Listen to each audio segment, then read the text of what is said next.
Bem-vindos à Escola da Sabedoria Untu, Mbanza Congo. O assunto de hoje estarei lecionando sobre a inércia das coisas, né? A inércia do movimento das coisas que acontecem, que muitas das vezes, na verdade, uma vida inteira, para muitas pessoas, passa uma vida inteira vivendo na inércia das coisas, na movimentação, mas sem uma mera noção daquilo que realmente está vivendo, sem uma mera noção daquilo que realmente está fazendo, simplesmente ali se movimentando conforme as coisas elas estão ao seu redor. Agora recebeu dos seus antepassados, que os antepassados receberam dos antepassados delas, e assim sucessivamente, e assim aqueles que estão nesse século, eles passarão para os seus filhos na sua natureza, na sua integridade daquilo que eles têm como verdadeiro, como justo, bom e fidedigno, mas sem ter a consciência da origem daquilo que ele está fazendo, sem ter a consciência da origem daquilo que ele está adorando. Veja que a origem do termo inércia vem do latim iners, que significa despreparado. O vocábulo ele é formado pelas partes in, que significa não, ou seja, de negação, e ars, em ars. Ars é relativo ao preparo, à capacidade de fazer. Ou você é capaz de fazer, tem a capacidade de fazer, ou você é um incapaz de fazer, você tem a incapacidade de fazê-lo. Entre os sinônimos de inércia estão apatia, estagnação, inatividade, letargia, imobilidade, marasmo. Por isso que muitas pessoas às vezes falam umas às outras: nossa, você está no marasmo, você está no desânimo, você vive em prostração. Ou seja, também a indiferença, porque mobilidade, ao contrário de mobilidade, é imobilidade. Então, existe uma diferença entre mobilidade e diferença com a imobilidade. Então, uma coisa é ter mobilidade e outra coisa é não ter a mobilidade. Também a frieza e a insensibilidade. Então, veja que essas palavras que aqui estou falando são sinônimos de inércia, né? Então, o assunto aqui é a inércia das coisas. E olha como é que é os sinônimos desta palavra, né? A inércia das coisas. E podemos também linkar com os tópicos em física e também tópicos em química. Tópicos em física é a resistência, que a matéria oferece a aceleração. Então, quando você está com um carro em movimento, você precisa ter uma aceleração para que seu veículo ele alcance com menos tempo uma determinada quilometragem. Tá? Mas se há atrito nos pneus, né? Se há atrito no pneu, ou seja, no pneu, né? No pneu, ou seja, é uma resistência no pneu, então mesmo que tenha uma aceleração, aquele movimento que está fazendo, devido à resistência ou atrito entre o pneu e entre a superfície que ela está, então tem esse caso, né? Então aqui está falando no caso do tópico da física. Então a inércia no campo espiritual, ou seja, na tecnologia espiritual, né? Para que vocês comecem a compreender como que nós definimos a nossa espiritualidade. A nossa espiritualidade ela é uma ciência, a nossa espiritualidade ela é uma energia, a nossa espiritualidade é uma tecnologia. Então, se há atrito, né? Se há atrito contra essa tecnologia, então a movimentação dessa tecnologia ela sofre uma resistência, então ou ela tem um crescimento lento ou ela tem uma estagnação. Não que a tecnologia da espiritualidade ela é insuficiente, mas sim que existe uma inércia de coisas na vida daquela pessoa que não a deixa continuar. Já em química, veja que a propriedade que possui uma substância de não reagir em contato com a outra. Então, se uma pessoa ela tem essa inércia, né, essas procrastinação, por exemplo, ela tem essas paradas súbicas, ela não permite, né, ela é esse atrito, ela é essa resistência que não permite o contato com a outra, ou seja, ela não permite o contato com a tecnologia da espiritualidade. Mas como que essas coisas elas vão surgindo na vida das pessoas sem as pessoas elas não terem uma noção? Ou seja, uma pergunta, por que que antes não reagimos às coisas que naturalmente todos praticam? Né? Então, por que que antes não reagimos às coisas que naturalmente todos praticam? Então, naturalmente as pessoas elas praticam, elas acordam de manhã, elas vão trabalhar, elas voltam à noite, acordam de manhã, vão trabalhar, voltam à noite, então elas vivem naquela movimentação, mas se não surgir, né? Essa é uma das qualidades daqueles que têm o sangue de Ababana, daqueles que têm o sangue de Abraão, né? Como é falado nas vossas Bíblias. Nas vossas Bíblias, não, na Bíblia que colocaram. Então, aqueles que têm o sangue de Abraão, em um momento da vida, eles param para pensar e eles percebem o povo banto, ele percebe que ele não se ajusta com as coisas que estão, tem alguma coisa que, não sei, eu sou diferente, ou eu me sinto diferente, mas ao mesmo tempo, muitas pessoas, ou ele mesmo, ele pré-questiona ou não questiona como um todo. A resposta está na própria pergunta. Naturalmente, vivimos em uma inércia global, como está escrito nas Escrituras, já vamos ler essa passagem. Então veja que o povo banto, a resposta para essa pergunta. E qual é a pergunta? Porque antes não reagimos às coisas que naturalmente todos praticam. Porque questionar não é reagir. Reagir é tomar uma ação. Pensar é uma ação, mas somente o pensar sem um agir no corpo e na alma, no físico, fica limitado. Então, a ação, né, a tomada de ação, a tomada de si mesmo, porque é isso, você que é banto, você é um templo. E por você ser um templo, você tem que fazer a tomada do seu poder. Enquanto você não faz a tomada do seu poder, você está na mão de outros. E a resposta está na própria pergunta. Naturalmente, o povo banto fazia, né, vivia em uma inércia global, juntamente com as nações, no modelo de prática que eles têm. Só que o modelo de prática que as nações têm pertence a eles, não ao povo banto. E veja o que o Nkongude de Sola, o apóstolo Paulo, ele fala aos Efésios no capítulo 2, do versículo 1 ao 3.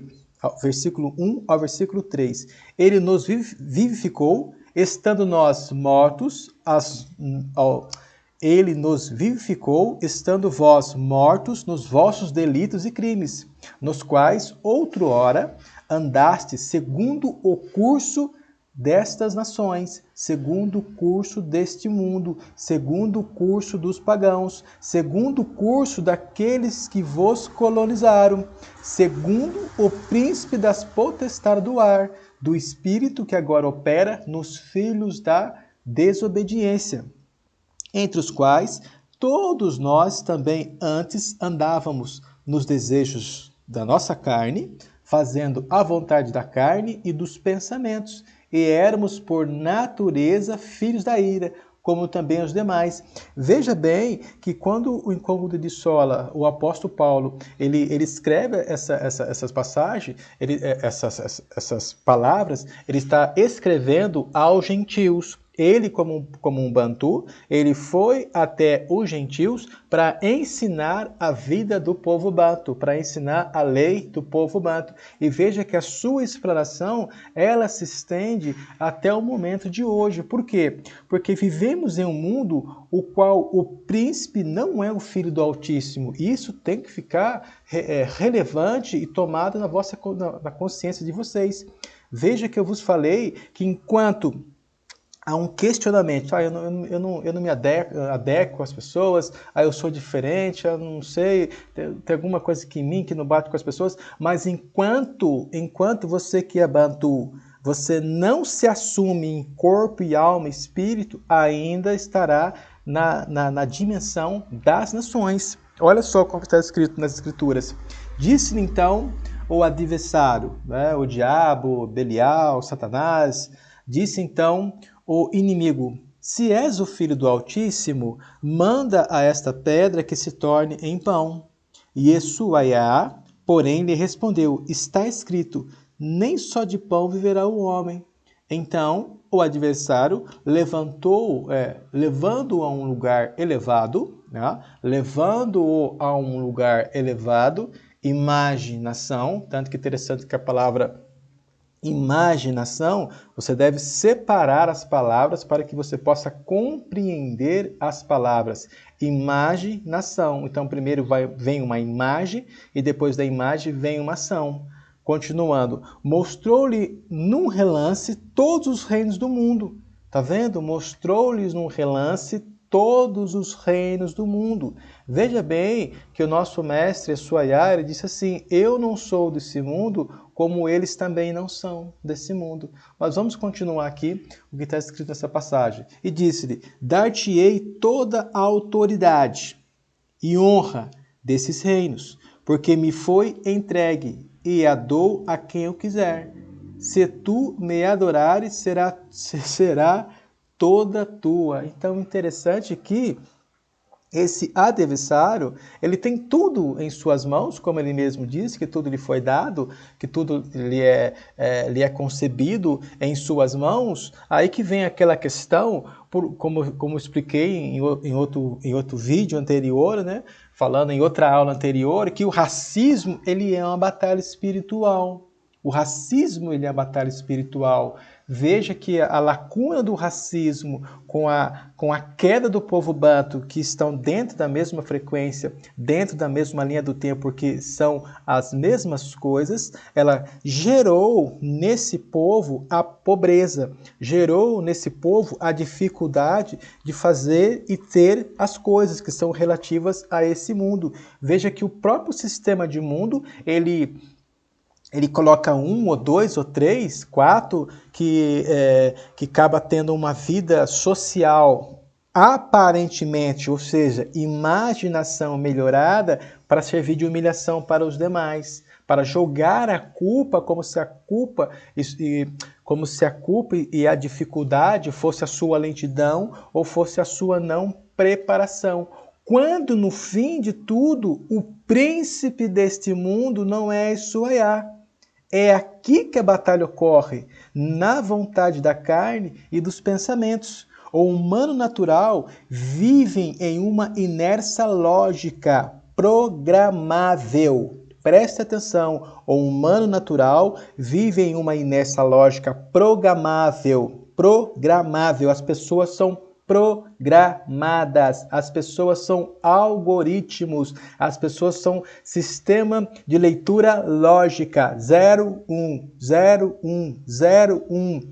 O humano natural vive em uma inércia lógica programável, da qual, sem se dar conta, pratica com pessoas em situação e lugares atos de iniquidade e impiedade com os 5 sentidos. Este mundo tenebroso é onde a escuridão é dobrada e redobrada todos os anos sem cessar. Então veja que os 5 sentidos, né, que é o olhar, né, o ouvido, né, a boca, que é o paladar, né? O tato, lembra lá dos os 5 sentidos? Esses 5 sentidos, né? Aquilo que entra pelo teu ouvido, né? Aquilo que entra pelo teu ouvido, aquilo que entra pelos teus olhos, aquilo que sai da sua boca, aquilo que você sente através das suas narinas e aquilo que você tateia. Então, toda essa sensação que é aonde que essa sensação ela passa para o seu sistema neurocêntrico, seu sistema neurológico, né, aqui para o seu cérebro, aonde que a sua alma ela tem a comunicação com o mundo espiritual, não, ela tem a comunicação com o mundo físico. Então, como que a alma ela tem a comunicação com o mundo físico? Através dos 5 sentidos que estão no corpo. Através desses veículos, né? Ou seja, através desses agentes que têm contato com o mundo externo, que passa, né? Primeiramente, vou estar falando aqui na parte neurocêntrica, ela passa essas informações para a sua cabeça. Né? Então, quando você toca num lugar, que é um lugar conhecido, por exemplo, você toca no seu lugar, aquela informação está onde? Está no seu cérebro.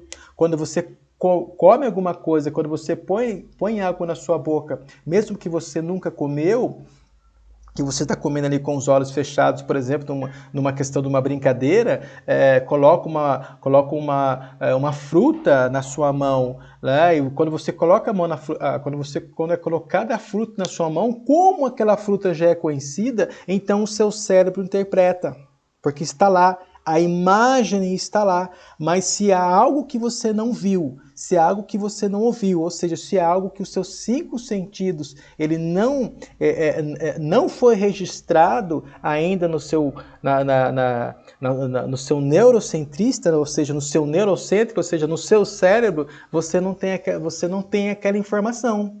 Então, veja que este mundo tenebroso é onde a escuridão ela é dobrada e redobrada todos os anos, sem cessar. Vou falar a linguagem deles, é um cronograma montado, pré-montado, para que de janeiro a janeiro você faça a mesma coisa. É um pacto global, no princípio desse mundo, com os seus ministros espirituais e terrenos, como está escrito nas Escrituras, e não é de admirar, porquanto o próprio Belial, Satanás, o diabo, o demônio, da forma como se entende, né? O Belial, se disfarça em príncipe de luz. Não é muito, pois que também os seus ministros se disfarcem em ministros da justiça, o fim dos quais será conforme as suas obras. 2 Coríntios, capítulo 11, do 14 ao 15. Vou ler novamente porque é importante. De janeiro a janeiro é um pacto global do príncipe deste mundo com os seus ministros espirituais, tá vendo? Com os seus ministros espirituais e com os seus ministros terrenos, tá? Como está escrito nas Escrituras, entendam bem, são ministros espirituais e também pessoas de carne e osso. E não é de admirar, porquanto o próprio Belial se disfarça em príncipe de luz. Não é muito, pois que também os seus ministros se disfarcem em ministro da justiça, o fim dos quais será conforme está as suas obras. Então veja que esse pacto, né, tem por que Zambi, por que nosso Tata Zambi, ele fez um pacto com o nosso pai Babana, com o nosso Tata Babana? Porque tem um propósito. Então o propósito desses ministros espirituais e terrenos é a propagação do reino de seu príncipe, a saber, Belial, que tem como objetivo, desde seu princípio, sentar-se no trono do nosso Tata, como está escrito nas Escrituras. E tu dizias no teu coração, e tu dizias no teu pensamento, e essa era a tua vontade. Eu subirei ao céu, acima das estrelas, ou seja, eu subirei ao alto, acima das estrelas do Altíssimo. Quem que é as estrelas do Altíssimo? O povo banto, é o povo bantu. A batalha é aqui embaixo, é aqui que a batalha ocorre, é aqui nesse mundo do bem e do mal, porque é aqui nessa atmosfera, nessa atmosfera, é onde que está a linha, né? A linha onde que o bem e o mal, ele se convergem. Então eu subirei ao alto, acima das estrelas do Altíssimo, exaltarei o meu trono e no monte da congregação me assentarei, nas extremidades do norte.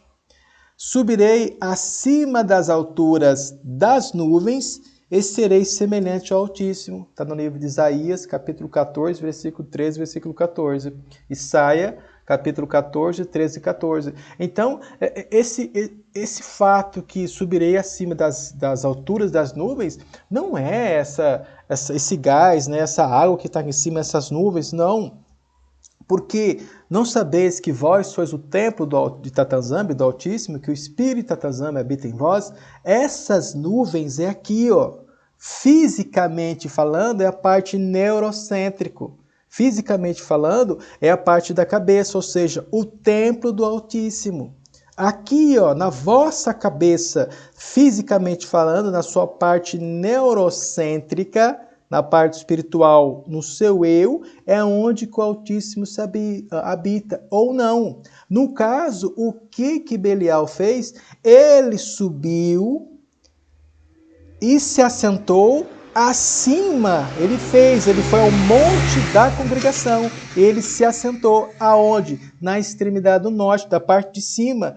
E subirei acima das alturas. Eu vou sentar onde? Nas nuvens. Aonde? Vou sentar dentro da cabeça deles e tirarei de lá a verdade e instituirei a mentira. Em outras palavras, é isso que ele está falando, é isso que ele está expressando. E também está escrito nas Escrituras: não sabeis que sois o templo do Altíssimo e que o Espírito do Altíssimo habita em vocês? Se alguém destruir o templo do Altíssimo, o Altíssimo o destruirá, porque separado é o templo do Altíssimo, que sois vós. Então, essa lacuna, né, essa explicação, esse adentramento da profundidade do vosso ser, como eu vos falei, vocês têm que reinar no seu corpo, na sua alma, no seu espírito. Tem que ter esse equilíbrio entre essas três vestimentas que vocês têm, corpo e alma e espírito. Não havendo essa união, o seu reino, ele continuará sendo pisado e destruído pelo mal, pois assim está escrito. Pedro lhe disse: já que nos explica tudo, diz-nos isso também, que é o crime, né? Que as pessoas doutrinaram, né, dentro desse processo de inércia, falaram que é pecado, falaram que você é pecador, você comete pecado. Não. Essa palavra pecado foi uma introdução do príncipe desse mundo, porque nós seguimos a lei de Tatanzambe. O que é a lei? A vontade de Tatanzambe. É aquilo que ele quer, é aquilo que ele estabeleceu para que nós façamos se nós queremos viver corretamente, naquilo que é bom, naquilo que é justo. Então, se é lei, então não é questão de pecado, porque se a pessoa ela atravessa no sinal vermelho, por exemplo, ou ela infringe a lei, ela é chamada de pecadora ou ela é chamada de criminosa. Então, se a pessoa ela passou no sinal vermelho, por exemplo, ela não é chamada de pecadora, ela cometeu um crime, ou seja, ela desobedeceu a lei.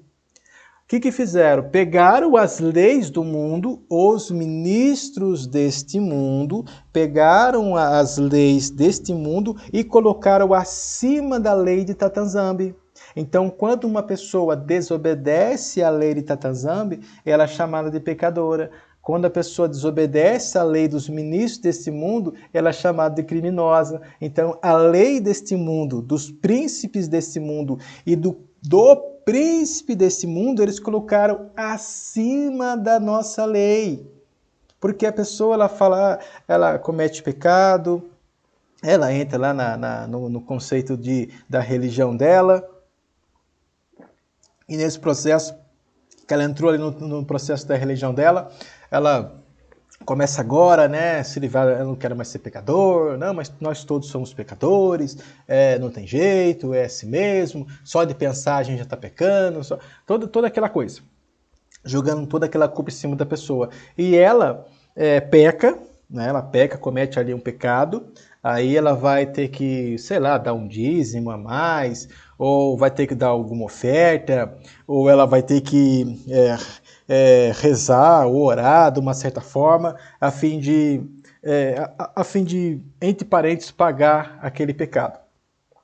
Agora, ela tem a consciência que se ela pecar novamente, ela já tem ali um manual de instrução referente àquele pecado que ela cometeu. Então, com a referência àquele pecado que ela cometeu, ela tem ali um manual. Se você pecar assim, você faz isso. Se você pecar assim, você faz isso. Se você pecar assim, você faz isso. Então, eu posso continuar pecando? Ué, se você responder à forma do pecado dentro daquilo que é estabelecido para o pecado, então você pode pecar. Então, pecado 1. Faça isso. Pecado 2, faça isso. Pecado 3, faça 3 coisas. Pecado 4, faça 4 coisas. Então, ele fica dentro daquela inércia, ele fica dentro daquela continuidade. Porque tiraram a palavra crime, que é desobediência à lei, ao nosso Tatanzambi, e deram para nós esse assunto, né?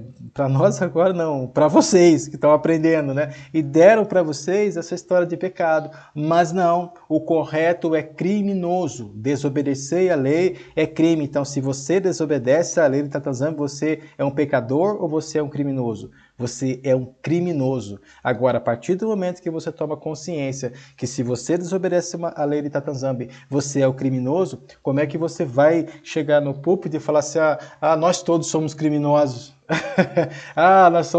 nós somos criminosos em pensamento, como é que a pessoa vai agir assim? Veja que é tudo uma mentira. E ele diz assim, essa questão está nos escritos de Maria Madalena, capítulo 1, versículo 2 e 3. Tade, Pedro lhe disse, já que nos explica tudo, diz pra gente também o que é o crime do mundo?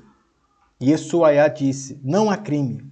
Sois vós que os criais, quando fazeis coisas da mesma espécie que o adultério, que é chamado crime. Por isso, o Tata veio para o meio de vós, para a essência de cada espécie, para conduzi-la à sua origem.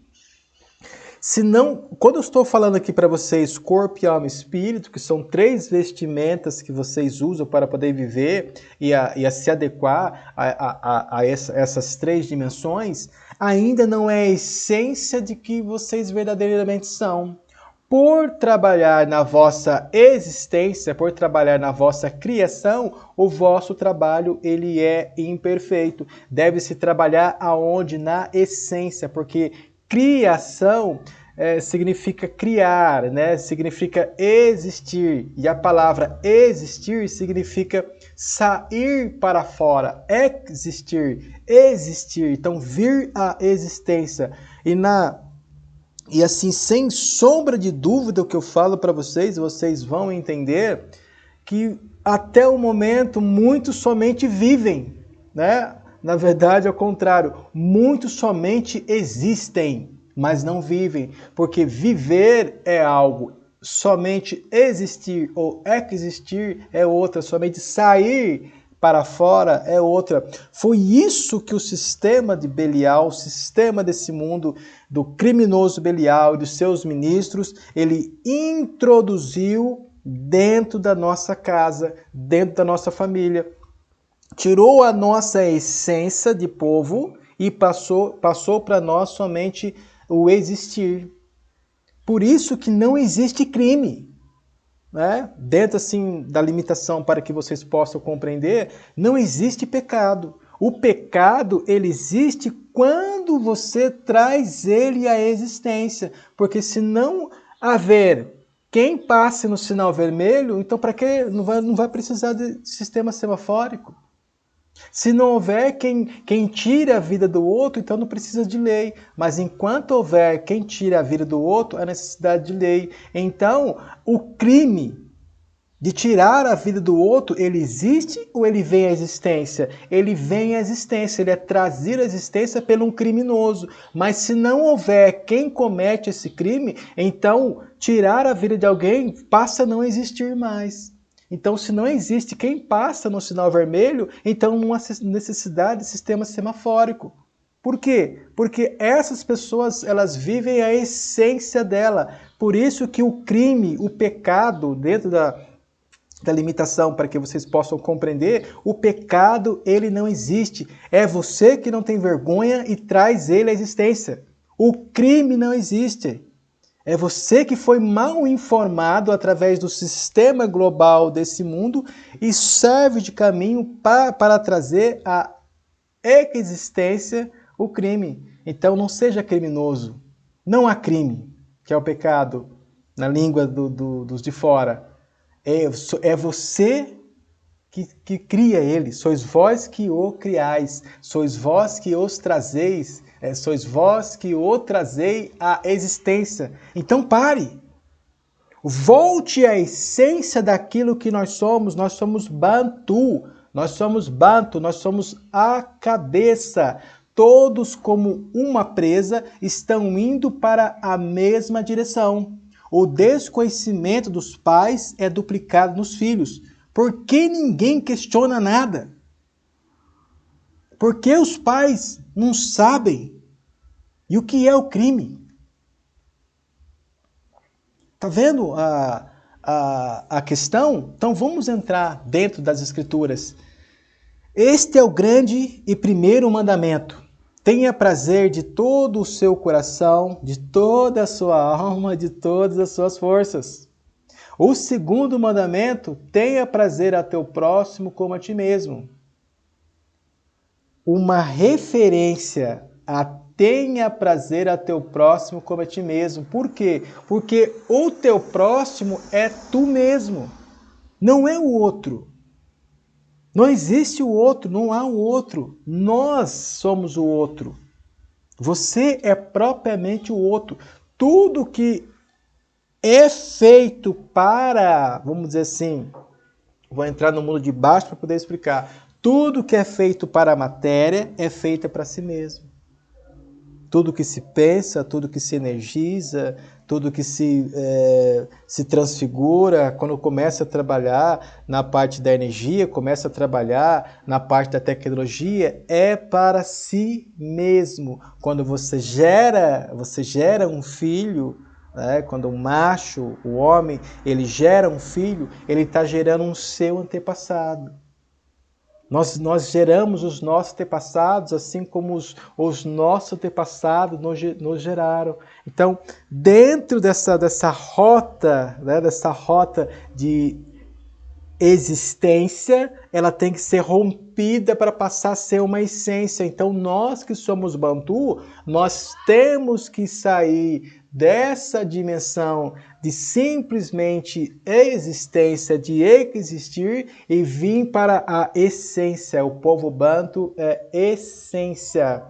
E também está escrito nas Escrituras: então falou o Altíssimo todas essas palavras, dizendo: eu sou, que te tirei da terra do Quêmite, do Egito, da casa da servidão. Não terás outros diante de mim. Ou seja, eu sou a lei. Eu sou, que gerou um monte de conversa aí na vida das pessoas, né? Mas fez parte, Bantu, fez parte. Você, como Bantu, precisou passar por essa situação, precisou sair do mundo dos cristãos, precisou mergulhar um pouco no mundo dos judeus para chegar aqui como povo Bantu. Então, todo aquele processo lá atrás era necessário, mas não parem.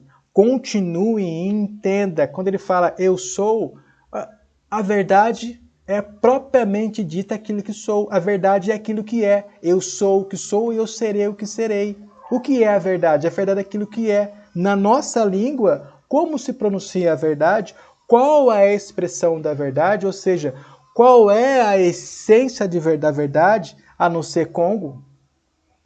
Não farás para ti uma imagem esculpida, nem figura alguma do que há em cima do alto, nem embaixo na terra, nem nas águas, nem debaixo da terra. Não te encurvarás diante delas, nem as servirás, porque eu sou zeloso, que visito a iniquidade, tá vendo? A inércia, visito a iniquidade dos pais nos filhos, até a terceira e quarta geração daqueles que me odeiam. Por isso que eu já passei para alguns alunos que já entraram nos grupos de WhatsApp, onde que eu tenho explicado, passando sobre esse processo de geração, daqueles que foram deportados, daqueles que saíram do reino do Congo, foram deportados. Passo para vocês, explico essa geração e ensino você a enxergar qual a geração que você está, porque essa é a palavra nossa Tatanzambi. Não te curvarás diante delas, nem as servirás, porque eu sou zeloso, porque visito a iniquidade dos seus antepassados, nos filhos até a terceira e a quarta geração daqueles que me odeiam, para depois vir uma geração que vai passar pelo processo dos professores de Banza Congo, toda aquela história que nós conhecemos nas escrituras de novo. O que nós conhecemos nas escrituras? Nós conhecemos que o povo é deportado, que o povo passa dificuldade, que o povo morre na deportação, até passar uma geração. Aí o que diz a escritura do nosso povo? Aí que Zambi envia um profeta, envia um professor, envia algum enviado, para fazer o quê? Para agora começar a resgatar o teu povo e trazer o teu povo de volta. Aí o povo que está nas nações, eles começam agora a migrar, né? Migrar para onde? Voltar para Jerusalém, voltar para Jerusalém. Então, na linguagem que ainda alguns entendem, o povo está lá na Babilônia, o povo está lá no Egito, ou seja, o povo está deportado, passa aquela geração, passando aquela geração, aí que Zambi envia, envia um Bembazolo, ou seja, envia uma redenção, uma salvação, para passar agora, envia lá professor, ou envia lá professores, para ensinar aquele povo, fala assim, olha, vocês têm que voltar a refazer o templo, vocês têm que voltar a guardar a lei, todo aquele processo, né? E sabemos que nós somos o mesmo, nós mesmos somos o templo de Tatanzambi. Não terás outros diante de mim. Historicamente, não há nenhum registro da data do nascimento do Messias. Historicamente, profeticamente, seja qualquer mente que exista aí, não há registro da data do nascimento de Yeshuaiá. Nenhuma igreja cristã afirma esta data com convicção. A igreja católica não tem essa data com convicção. A igreja evangélica, que é filha dela, que só fala o que ela falou, só ensina o que ela ensinou, não tem convicção nenhuma. O 25 de dezembro é uma data simbólica do nascimento. Então vamos colocar uma data simbólica aí, né, que assim que a gente possa fazer, blá, blá, blá, blá, blá, toda aquela historinha que não serve para dormir. No século IV, em Roma, já havia uma festa que os romanos faziam no dia 25 de dezembro. Então, peraí, não falou antes que era simbólico? Só que aqui já tem uma festa que era comemorada dia 25 de dezembro. Tudo bem, mas que festa que é essa? É a festa do Sol Invicto, o Sol Invencível. Ah, tá bem. A festa era uma junção de famílias com troca de presentes. Havia uma festa para uma divindade persa, que hoje é o Irã. Então, hoje onde é o Irã, é o que você lê na escritura, que é a Pérsia. Divindade chamada Mitra, que abençoava as pessoas para que o inverno não a liquidasse, em função chamada de Sol Invicto. Então, tem uma festa, que já tinha uma festa ali, que eles comemoravam, um tal de 25 de dezembro, era celebrada ali pelo Festa do Sol, Sol Invicto, ou seja, o Sol Invisível. Veja que essa festa era uma junção de famílias, com trocas de presentes, havia uma festa para uma divindade persa, que hoje é o Irã, e veja que essa divindade chamada era Mitra, que abençoava as pessoas para que o inverno não a liquidasse, em função chamada do Sol Invicto. E ainda continua. Veja que a Saturnalis, né? Saturnalias, presta atenção, Saturnalias, que é um planeta, né? É um planeta, na verdade, é o nome dado a uma entidade espiritual. E o culto a Mitra, o Sol invicto. Saturnalis e o culto a Mitra, segundo, e o Sol invicto. As origens do Natal cristão remontam às festas romanas saturnárias em homenagem ao deus Saturno, ou Crono para os gregos. Então esse deus, né, essa divindade que é a mesma que é um planeta, vamos dizer assim, veja que para ela tem um nome, né, em homenagem ao deus Saturno, ou crono para os gregos. Então, para os gregos, ele chama-se crono, ou seja, cronologia, cronometrar, deus do tempo. Agora, para os romanos, Saturno. Eram extremamente populares no Império Romano. Onde que é o Império Romano? O Império Romano é fora do nosso território, é povo pagão. É o povo pagão, não é o povo de Banza-Congo, não é o nosso reino. São as nações pagãs com seus costumes, idolatrias e por aí se vai. As celebrações começavam no dia 17 de dezembro e duravam uma semana, né? E veja que acreditava-se que nesses períodos as divindades vindas das profundezas vagavam entre os vivos e que deviam ser recebidos com banquetes, sacrifícios e trocas de presentes para garantir a primavera. Lendo assim passa desapercebido, né? Olha aqui, ó. Acreditava-se que nesses períodos as divindades vindas das profundezas vagavam entre os vivos e que deviam ser recebidas com banquetes, sacrifícios e trocas de presentes para garantir a primavera.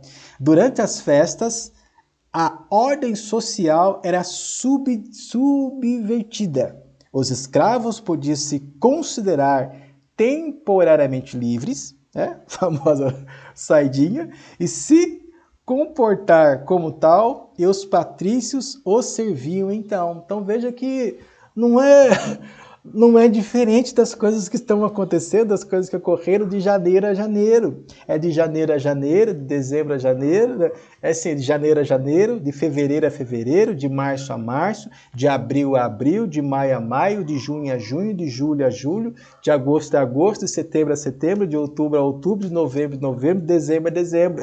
É a mesma coisa. É uma inércia, uma movimentação que está tão acostumado que não está vendo, não está nem olhando a onda levar. Ao final delas, ocorria a homenagem a Mitra, o deus Sol invicto, como já foi falado, que é o Sol invencível, culto procedente da Síria e introduzido pelo imperador Aureliano no ano 274. Depois de vencer o exército da rainha Zenóbia, na Palmira, na Síria, em 272 antes da Era Comum, o imperador Aureliano foi ao templo local de Mitra para agradecer a vitória. Mitra era então uma divindade popular no Império, especialmente entre os soldados. Então veja que a história dos pagãos, ela já veio de muito tempo. E continuando, Aureliano transferiu o culto de Mitra para onde? Para Roma. Erigiu-lhe um templo com sacerdotes e tornou um culto oficial como uma data de comemoração, qual 25 de dezembro, Natalis de Sol Invicto, ou seja, o nascimento do Sol Invicto. O 25 de dezembro foi inserido no calendário civil romano como o dia do Sol Invencível, que triunfa sobre a escuridão. A data marcava a virada do solstício de inverno, quando a luz do dia começava a aumentar gradativamente. Então tem toda essa história. Não é uma coisa bem ali, é paganismo puro. O culto ao Sol Invicto foi celebrado até o Edito de Teófilo, no ano 380, que estabeleceu o cristianismo como única religião do Império proibido, do Império proibindo todas as demais. Então tinha as religiões, tinha ali os costumes, os povos, né? Toda ali a segregação dos povos, né? Dentro ali das suas crenças, dos seus pensamentos, né? Tudo ali. Mas depois de um tempo surgiu o cristianismo, né? Aí depois que surge o cristianismo, aí vem aquelas batalhas do cristianismo, até o momento, não, o cristianismo ele é a única religião. Mas como que vai ser a única religião, sendo que tem costume A, costume B, costume C? Pega todo esse costume, coloca dentro do cristianismo, enfia a goela abaixo e o povo vai ser feliz. A partir de então, o Sol Invicto foi absorvido e transformado pelos cristãos como representação simbólica do nascimento da luz do mundo. Ou seja, Jesus Cristo, Filho de Deus, o verdadeiro Sol Invicto. Ah, pronto, então foi isso que eles fizeram. Ou seja, uma junção, uma colaboração demoníaca, de pegar tudo que é demoníaco e dar para vocês comer num prato especial, a qual vocês comem e se divertem a vida inteira. Historicamente, até nomes conhecidos na disciplina de história corre-se o risco de não a confiabilidade das datas. Temos como exemplo a dita como descoberta a independência do Brasil.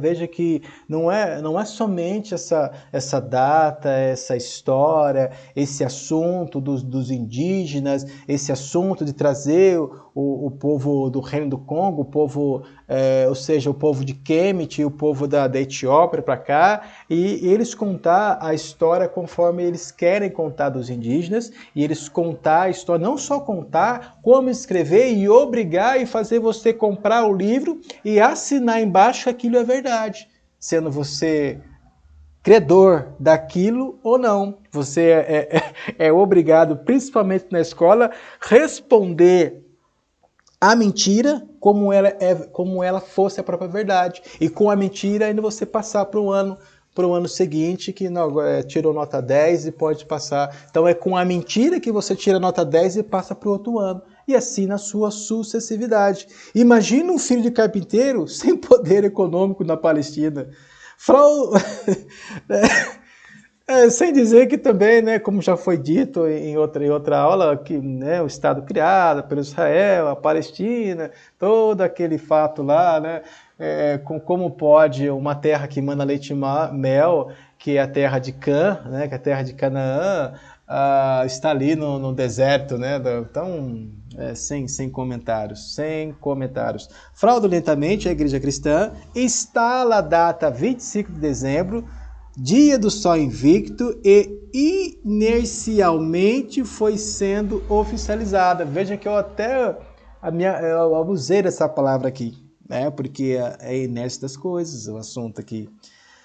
Fraudulentamente, a Igreja Cristã instala a data 25 de dezembro, dia do Sol Invicto, e inercialmente foi sendo oficializada, pouco a pouco, daquela forma, daquele jeitinho, introduziu, e hoje, por que que os avós não questionaram? Por que que os pais não questionaram? Por que que aqueles que são hoje não questionam? E por que que ainda continuam passando para os seus filhos? Saturnalis é o culto Mitra, o Sol Invicto, de 17 a 25 de dezembro. O feriado era celebrado com um sacrifício no templo de Saturno, no Fórum Romano, com um banquete público, seguido de troca de presentes em privado, festa contínua em uma atmosfera de carnaval que derrubava as normas sociais romanas. Sempre foi banal. As pessoas, até nos dias atuais, confundem os presentes aos três sábios. Ainda tem esse assunto ainda, não para por aí. Ainda tem esse quadro que elas confundem, né? Tanto que naquilo que é chamado, né, o Belchior, o Gaspar e o Baltazar.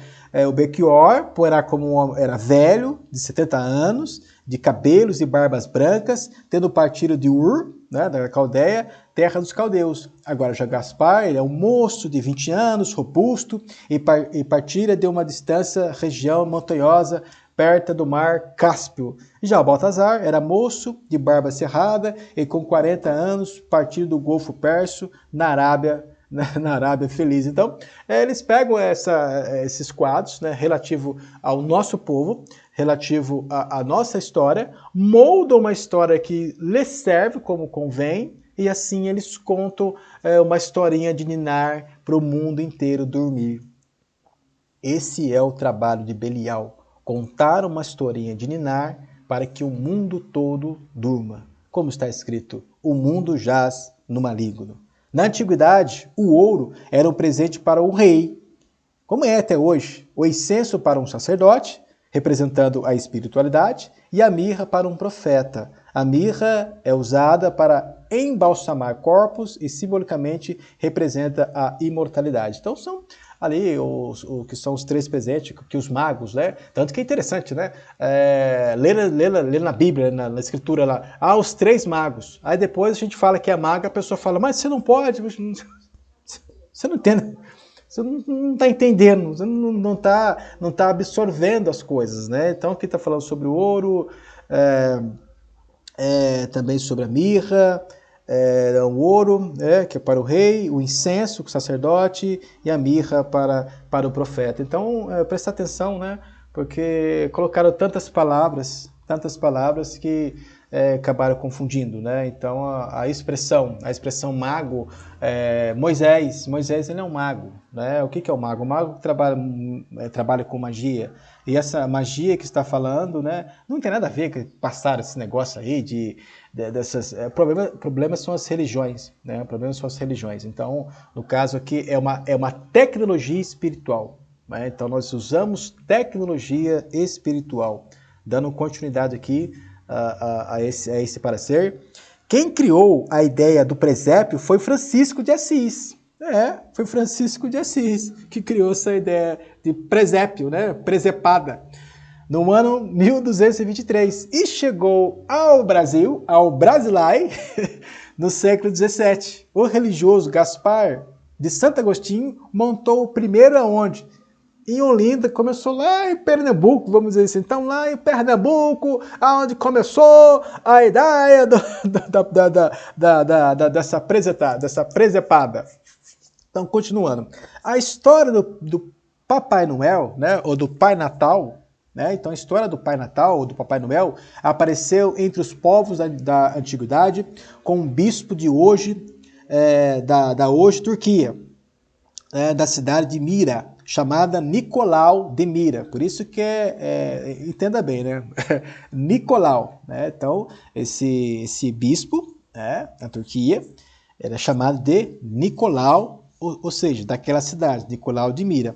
E este era conhecido por, de noite, distribuir presente para mulheres sem recursos e para as crianças pobres. Sempre a mesma história.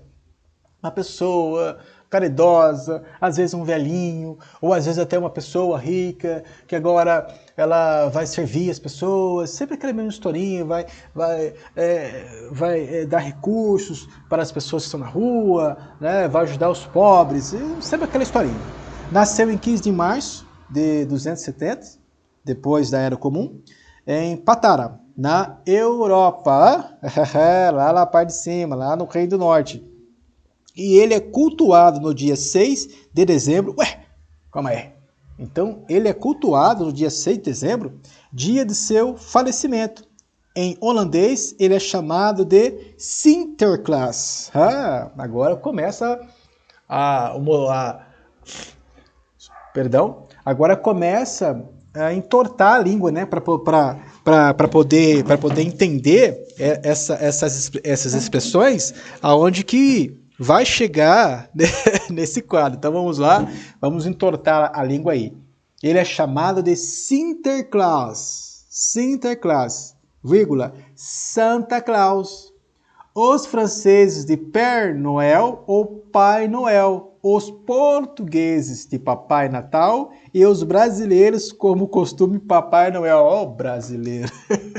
E por aí se vai. Então vamos voltar na linha de cima. Sinterklaas, depois Santa Claus, os franceses de Père Noël ou Pai Noel, os portugueses de Papai Natal e os brasileiros, como de costume, Papai Noel. Então essa é a forma como cada povo, cada redondeza de situação começou a chamar agora esse bom velhinho que anda com um saco na mão, cheio de presentes, distribuindo para as pessoas. Ah, tá bom, né? Isso é inércia das coisas. Pratica-se sem saber, inconscientemente. Na história da humanidade, costuma-se a direcionar a divindade ao sol, devido à noite. O bem e o mal, a luz e a escuridão, o verão e o inverno, o dia e a noite. Então, por causa desse quadro, né, o sol de dia, a noite, a lua, então esse processo do bem e do mal, devido à divindade e o seu oponente. Então, essas coisas os povos sempre tiveram essa reflexão de caída sobre esse assunto. E veja que em determinados pontos do planeta, a escuridão, o inverno é tão rigoroso que a chegada da luz do sol é verdadeiramente o sinal da vida, pois nem todos resistem para vê-lo. Então, veja que alguns pontos, né, tanto escuridão, o inverno, frio, que quando chegava o sol, nem todos estavam lá para vê-lo, porque acabaram perecendo, morrendo durante aquele processo. Veja que 3 meses por ano, de novembro a fevereiro, o sol não nasce em Norilsk.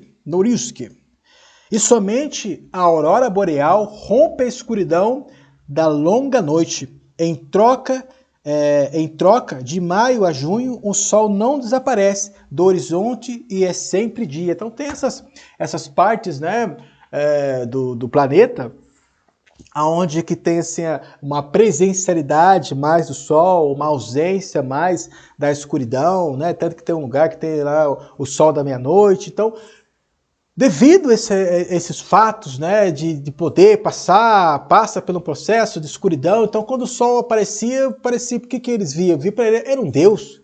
O sol para eles era um Deus, porque chegou a vida, as pessoas já não vão morrer mais, quem conseguiu sobreviver vai continuar, agora vai se preparar, porque depois vai entrar um outro processo, né? Tem ali a quantidade de meses, porque depois vai entrar outro processo, que eles vão ter que passar novamente por aquele inverno, para aquela ausência da luz. Veja que Norilsk tem um clima extremamente agreste. A temperatura média anual é de menos 10 graus e a temperatura de menos 60 graus. Já foram registradas, a cidade tem neve 250 a 270 dias no ano e tempestade de neve em 110 a 130 desses dias.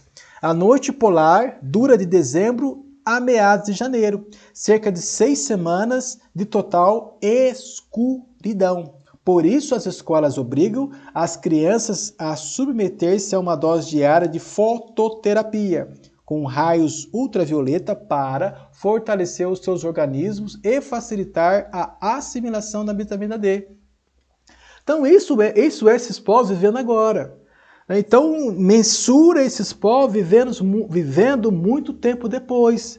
Como que eles se adequaram, como que eles se habitaram, como que eles chegaram lá, como que eles tiveram que entender aquele fato. Aí, quando o sol aparece para eles, eles viam o sol como a vida, como a luz, como Deus, né? Entende essa parte? Então, é um povo que viveu de uma forma e hoje é uma sociedade que vive fora totalmente daquele local e adora a menção como se fosse o hoje deles. Sendo assim, as criaturas, admiradas pelas maravilhas da natureza, se aventuraram em adorá-las como divindades, oferecendo-lhes atos de cultos, envolvendo fogo, sangue de animais e até a própria vida. Tá? Então, é tão interessante essa parte, porque chegava quadros, né, que uma pessoa ela se colocava em sacrifício, né, para que na esperança que no outro próximo ciclo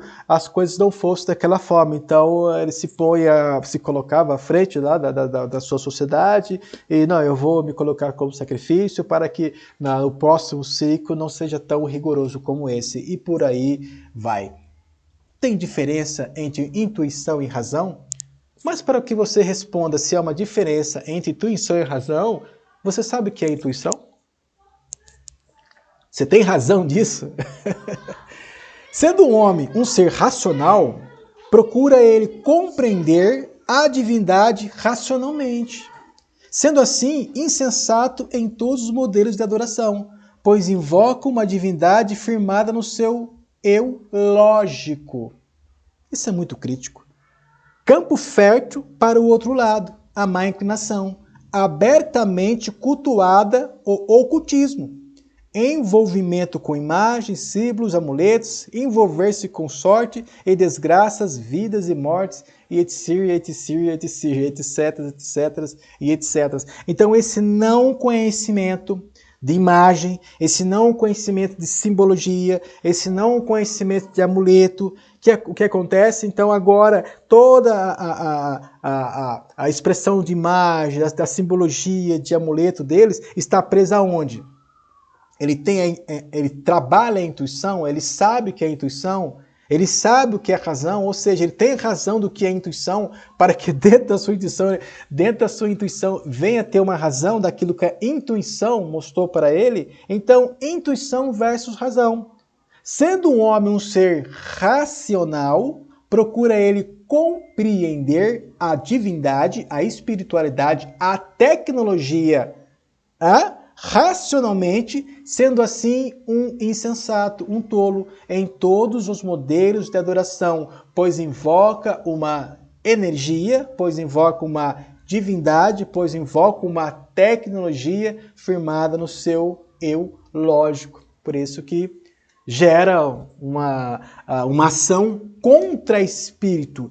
Isto está incluso na árvore de Natal? É uma pergunta. O ato de enfeitar a árvore é mais antigo do que o próprio Natal. Nossa, dá até uma confusão, né? Então, o ato de enfeitar a árvore é mais antigo do que o próprio Natal. Na antiguidade, os egípcios traziam o ramo verde, levavam, né? Levavam o ramo verde para dentro da casa deles para celebrar a vitória da vida sobre a morte. Os celtas, em época de festas, decoravam os carvalhos com maçãs. Ou seja, são costumes de povos que precisa chegar, né, agora filtrado num povo só. Já os romanos enfeitavam as árvores em homenagem a Saturno, o deus da agricultura. Mas esse Saturno também é deus de tudo, né? Os cristãos celebravam o dia 24 de dezembro, o dia de Adão e Eva. Você sabia disso? Você sabia disso? Pergunta para um cristão aí, né? Ô, cristão, você sabia que você celebrava o dia 24 de dezembro, o dia de Adão e Eva? E usava a árvore para simbolizar o paraíso? Mas não sabe. A junção com o nascimento foi com o fundador do protestantismo, Martim Lutero, no início do século XVI. Então, pega um pouquinho de uma coisa lá, pega um pouquinho de outra coisa colar e faz o quê? Faz uma junção, faz uma sopinha, dá para o povo e eles ficam tranquilinhos. Todo de barriga cheia. Se eles têm circo e o que comer, eles ficam felizes, é barriga cheia. Na cultura nórdica, Odin, o deus mais poderoso, é representado da mesma forma que o Papai Noel, é o Odin. Um idoso barbudo e grisalho, as semelhanças não para só da vestimenta, assim eles falavam. No entanto que a versão de Deus que deram para nós no passado era um homem velho, barbudo, sentado no trono, todo aquele quadro lá. Havia uma festa durante os últimos dias do ano em que Odin montava um cavalo branco, de 8 patas, o mesmo número de renas, e voava para o céu para entregar os presentes para todas as crianças do mundo. Então, salve Valhalla, não é isso que é Odin? Então esse mesmo quadro do Pai Natal, do Papai Noel, né, que era o mesmo quadro de Deus, um senhor velho, grisalho, né, barbudo, sentado no trono, lá no céu, né, olhando pra gente, e todo esse quadro. E veja que, então continuando, havia uma festa durante os últimos dias do ano, em que Odin montava o cavalo branco, olha lá, de 8 patas, que é o mesmo número de renas, lá do Papa, a mesma coisa, né? Do Papai Noel, né?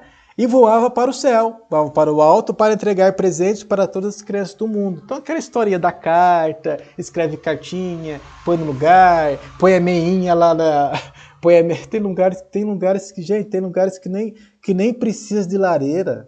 Tem lugares que nem tem lugares que nem combina lareira porque não tem aquele inverno naquele lugar, mas tem que colocar lá a meinha e fica esperando ali, e os próprios pais que compram os presentes e põem para os filhos, e eles continuam a invocar Odin.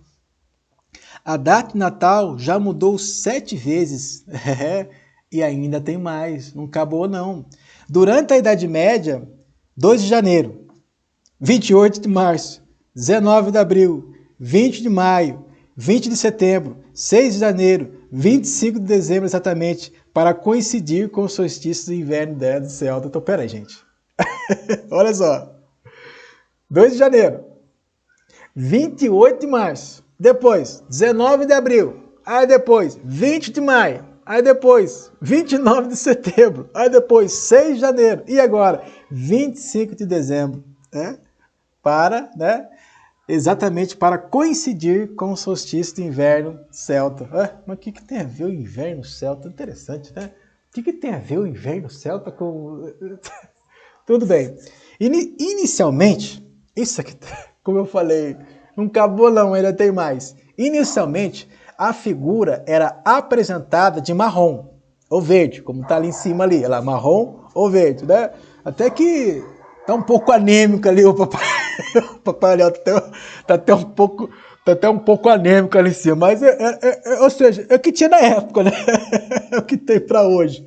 Porém, com um toque de classe da Coca-Cola, nos dias deles, Odin ou Nicolau de Mira, cristianizado, porque ele é a mesma coisa, quem é ele? Ele é Odin, ele é o Nicolau de Mira, cristianizado, São Nicolau, sendo no Brasil conhecido como Papai Noel, e por aí se vai, é apresentado com roupas vermelhas e brancas. O que tem a ver a Coca-Cola? Tá vendo, gente? Entenda que... Olha que quanta... É uma brincadeira de mau gosto. Belial, além de dar o mal, ainda ele se diverte ainda com as pessoas. São assuntos distintos. Nascimento, Papai Noel e árvore de Natal, certo? São assuntos distintos, mas é preciso ali fazer uma colocação e seduzir a humanidade. Porém, com o passar dos séculos e estações, a apostasia tomou forma, com o trabalho intenso do inimigo e seus ministros da justiça. E filtrou no coração da cristandade algo interessante, é que as outras religiões envolvidas nesta quimera têm a ciência desta inércia, a qual a religião cristã pegou as festas pagãs e assim se fez cristianismo. Mas assim está escrito nas Escrituras. Ou seja, estou dizendo que as outras crenças, elas têm ciência da quimera. Quimera é uma bagunça, da bagunça que está dentro do cristianismo, que o próprio cristão que está ali dentro defendendo não sabe. Ninguém de modo algum vos engane, porque isto não sucederá sem que venha primeiro a apostasia. O que é a apostasia? A mudança do caminho. E seja revelado o homem do crime, o filho da perdição, aquele que se opõe e se levanta contra tudo que é separado e é objeto de adoração, de sorte que se assenta no templo do Altíssimo, representando-se como se fosse o Altíssimo. Então, esta apostasia que foi gerada é um processo de mudou o caminho, pois é sabido que a religião cristã se oficializou no ano 325 do Concílio de Nicéia, a comando do Antimessias, da época do imperador Constantino. Ele, o articulador imperador Constantino, é quem conduziu a adesão ou sincretismo de novas pessoas ao cristianismo, fazendo com que enxergasse vantagens sociais e econômicas em ser cristão. Então, Constantino, ele fez esse trabalho e conseguiu fazer ser cristão o seu modelo político e religioso, uma coisa muito boa. Eu sei que depois da minha partida entrarão no meio de vós lobos cruéis que não pouparão o rebanho. Quem disse isso? Foi em Conde de Sola, ou na língua das pessoas, né? O apóstolo Paulo. Ele disse no capítulo 20 de Atos, versículo 29. E ainda continua, no decorrer deste anúncio de Saulo de Tarso, seu mártir é dos mártires dos outros juízes, os responsáveis da casa, se separaram, corromperam-se, entraram em um processo de diversificação, ou seja, espalharam-se com suas novas doutrinas. Então, com os mártires dos juízes, com os mártires dos verdadeiros, aqueles que vieram depois, eles fizeram tudo uma bagunça. Espalharam-se como o próprio Paulo de Tarso, o Saulo de Tarso, ele já tinha profetizado que ia acontecer, porque o Espírito do nosso Tata já havia mostrado a ele que esta iniquidade viria sobre o povo. Confundir o rebanho, já este dividido, como predisse Saulo de Tarso, eu sei que depois da minha partida entrarão no meio de vós lobos cruéis que não pouparão o rebanho, e que dentre vós mesmos se levantarão homens, falando coisas perversas para atrair os discípulos após si. E isso aconteceu, como já falei várias vezes em outra aula, desde lá do ano 67 até o ano 325, que são 258 anos, que gerou toda aquela coisa, ou seja, o articulador, o imperador Constantino, aproveitando da ocasião oportuna, vendo que a fé, ou seja, vendo que a coragem era operada por pessoas simples, porém espalhada por todo o império, quebrando e indo à falência através dessa oportunidade, que ele, o articulador, vê uma condição favorável para unificar a todos. Veja que é interessante, né? Que o Constantino, ele se aproveitou de uma oportunidade. O triunfo dele foi unificar o que estava disperso, chamou os bispos, né? Chamou os mais velhos, chamou os líderes, ou melhor salientar, os falsos líderes, na qual disse Saulo de Tarso. Então, essa parte já estão bem entendido. O que ele fala lá? Cuidar de vós mesmos e de todo o rebanho, sobre o qual o Espírito da Verdade vos constituiu mestres, líderes, para apacentar a casa do Altíssimo, que ele adquiriu com seu próprio filho, sangue. Eu sei que depois do meu desencarno, da minha partida, do meu Marte, entrarão no meio de vós lobos cruéis, que não pouparão quem? O rebanho. E que dentre vocês mesmos aí, se levantarão homens falando coisas perversas para atrair os discípulos após si. Então isso foi o processo que aconteceu durante os 258 anos e aonde que a besta, né? Aonde que o homem da iniquidade, o filho da perdição, ela pisou nesse mundo para reinar. E os uniu com benfeitorias, o não pagamento de imposto. Então, se você é cristão, você não precisa pagar imposto. Quem for cristão não paga mais imposto no império. Assim chamado a todos serem cristãos a partir da economia e da política. O que ele fez? Falou de política, você já entende, né? Então ele trabalhou na parte econômica, porque você veio para cá, então assim, se você é cristão, você não precisa pagar isso e tal coisa, você paga com desconto, né? Então também, ser cristão também é ser político também é ser cristão. Ele aumentou o número de adeptos, deu vazão à corrupção, já antes corrompida, unificando assim a falsa causa ao espírito imperial, que é o espírito da mentira.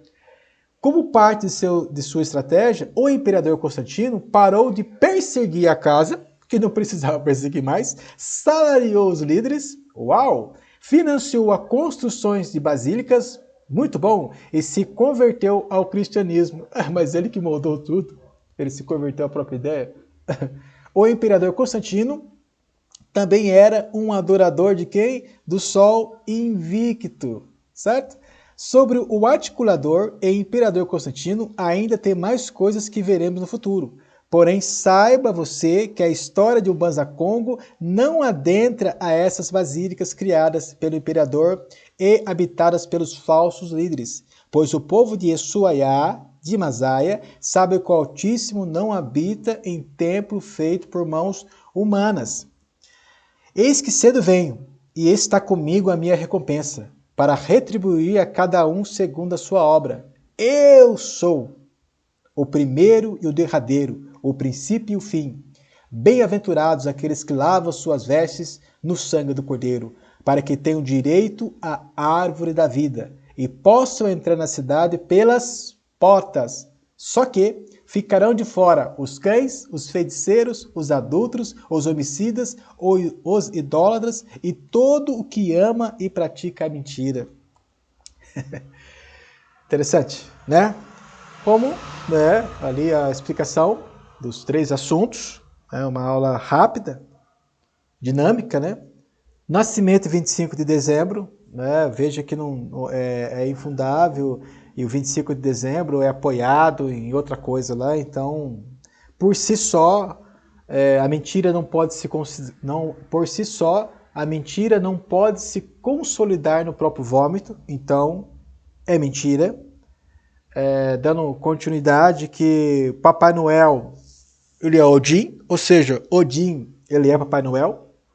Então, quando vocês andam, as pessoas estão andando para a rua aí, eles estão celebrando, né, aquilo que os nórdicos, os vikings, já celebravam lá atrás, né, Valhalla, Odin. Então, esse Pai Natal que está aí é costume de outros povos, não é nosso costume. Então, para eles é verdade, só que para nós é uma mentira, né, de acordo com a lei da nossa tradição, nosso povo. Então, também a árvore de Natal, né, um pinheiro e por aí se vai, os enfeites que ali tem, não tem nada a ver com a história do povo banto, né? É uma mentira, né? Então, aprenda a aprender, pois quem não aprende a aprender, aprende a não saber. Falarei novamente, aprenda a aprender, pois quem não aprende a aprender, aprende a não saber. Sejam bem-vindos à Escola da Tecnologia, da Sabedoria Ubuntu. Tade de Anguiço, vontade de Ante de Missi. Eu, Long, Kuka, Bengabi Banacongo, instruí e ensino em verdade, em Guetá.